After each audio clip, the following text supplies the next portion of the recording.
Hey there everyone, welcome back to our channel. In today's video, you are going to see how to recover deleted messages on Facebook. So let's get right into it. Once you have logged in into your Facebook account, head over to your hamburger menu and go to settings and privacy. Head over to settings and scroll down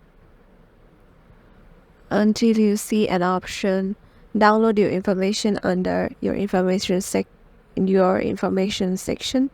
So head over to download your information. As you click on continue, Facebook will just download all of your information regarding Facebook, whether it is messages, comments, or your likes, shares, your watched reels, or videos. Whatever it is, Facebook will just download all of your information.